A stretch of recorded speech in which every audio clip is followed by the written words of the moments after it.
Okay, welcome. It's been way too long since I've done one of these. It's just been a rough year for me, and I haven't been in the right headspace, but it's time I get back to doing my videos. And I went to see the Michael Jackson movie in theaters. Now, up front,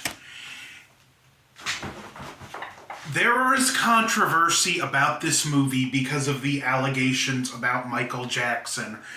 And those allegations are irrelevant to this movie, whether you think he did or didn't. I'm just here to review the movie as it was presented. And up front, I do want to say the cast was phenomenal. Jafar Jackson, who's Michael's nephew, did an amazing job at playing Michael. Coleman Domingo, who played Joe Jackson, he deserves buzz at award time. He was that good. And I'm not going to pronounce his name because I don't want to butcher it, but should be right up here, right about now. The actor that played young Michael. I cannot say enough good things about this young actor. He did an absolutely incredible job, and this kid has a bright future ahead of him. Now, as the name suggests, Michael, it's a biopic about Michael Jackson, and how well did it succeed as a biopic? It had its highs, it had its lows. This isn't the best biopic I've seen, and it's far from the worst. I'll take this over Walk the Line any day. I'm not sorry. Reese Witherspoon was a mistake for that movie. She was totally miscast as June Carter, where this film, everyone was cast phenomenally, as well as another gripe I have. While his brothers are in the film, we don't really get to know any of them, which I know. It's a Michael Jackson film. Most of the film should be through Michael's perspective, but I can't tell you much about, if anything, about how his brothers felt about what was going on, because we just don't get that time with him. And what I understand, there were legal reasons for some of that, but the brothers are there. I can't really fault the actors for not having much to do, but they might as well have not even been there for the most part for what this movie does. But it does focus a little on his upbringing, and we get to see what Joe Jackson was like. The opening scene, it's snowing, there's kids playing outside, and we see young Michael watching these kids play in the snow, and he's stuck having to rehearse with his brothers for their father who wants to use his kids to get rich.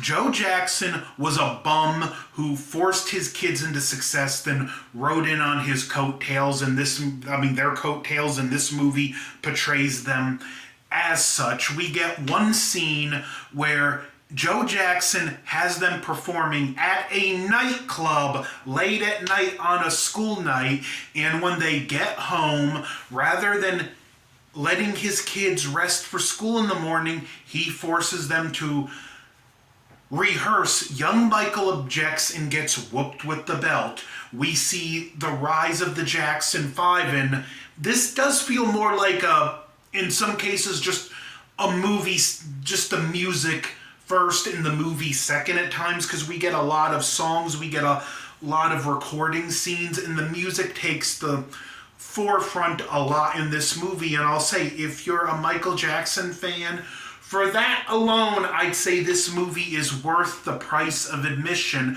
But where I think it falls short, it's not only do I feel it's a little too slow-paced, but I don't feel it gets to focus enough time on key events, where when you look at the Elvis movie, it was a longer movie, it was more fast-paced, but it spends more time to let things grow, and you focus on the main events, where we see Michael Joe Jackson at a performance, he gets a card from someone from Motown. Then the kids are signed, and we just go through the Jackson 5, and then him wanting to go solo, and he's walking on Off the Wall.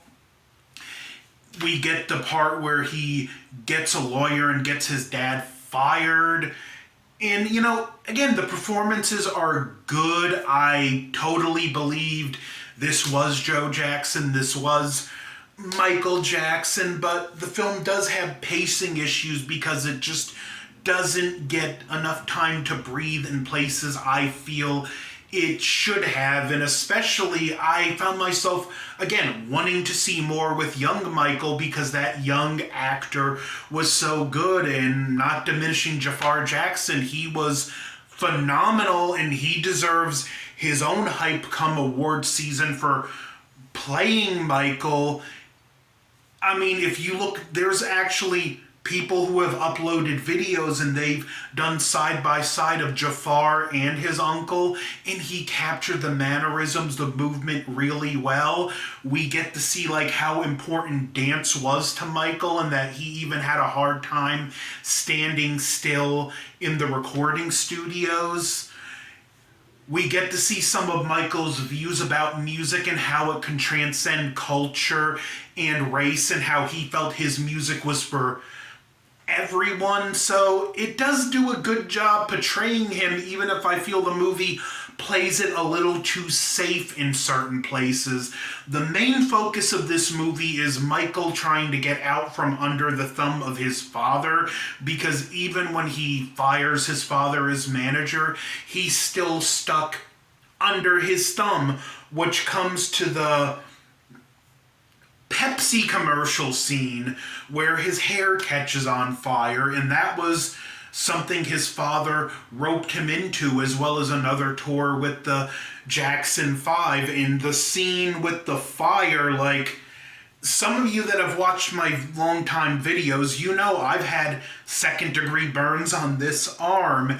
In that scene, like, I actually grabbed my arm and winced watching that scene. It was like just so visceral for me, because I know what burns feel like. But it also showed the aftermath in how Michael wanted the money he got from the settlement for the accident to go towards that hospital's burn ward. And we do see the film Michael's compassion for other people throughout, but where I think the film's biggest shortcoming is how it ends. It ends in the late 80s. We don't get into the stuff of the 90s and beyond as Michael got more bizarre, or the allegations. It feels like either the movie's missing its third act, or like it's just half a movie. Now, either one of those complaints can be addressed if we get a sequel that tells the rest of his story, because we even get the text at the end before the credits start rolling.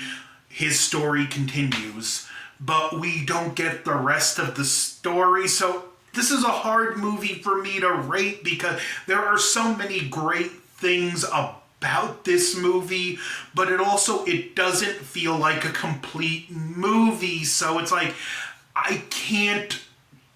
there's enough good things, I can't give this film a low rating, but there's also, it's just so incomplete, I can't give it a high rating either. So it's a movie I really don't know how to rate.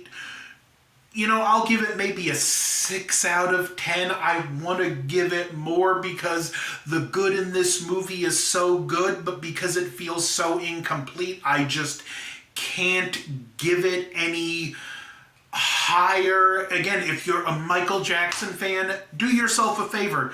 Go see this movie. I will say another negative.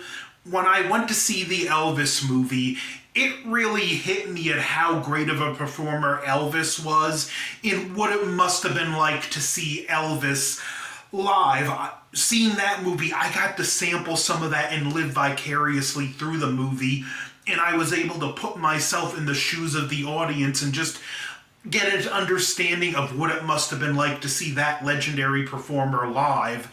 And with the Michael movie, that's another negative. There's not one moment in this movie, and there are performance scenes where it really conveyed that, and I, as an audience member, was like, okay, I understand why he was such a great live performer now. What it must have been like to see him live in both Elvis and Michael, the two greatest entertainers of all time, but one's film showed why he was so great live and gave you an understanding of what it must have been like. This film, it didn't do as good of a job, and I think a lot of that boils down to the cinematography, which again was better when it was just the more off the stage or done away from the performing scene. But when it goes to the performance scenes, like that cinematography, it just didn't capture the energy of what a live performance should have been. So that's another negative. So yeah, I'm going to give Michael a 6 out of 10. I think they played it a little too safe with this movie for its own good. But there's also a lot, and I mean a lot of good still there for you to enjoy. So I'm just going to close it with this. Don't take my word for it, and just go see the movie for yourself and form your own opinion. Because it's still, despite my misgivings, I still think it's a good movie, just not great. So this has been my review of Michael from 2026. I will be continuing with the Return of Godzilla-thon soon, and I really need to get back to doing this, so I'll see you all again soon. Don't forget to like, share, comment, subscribe. Over and out.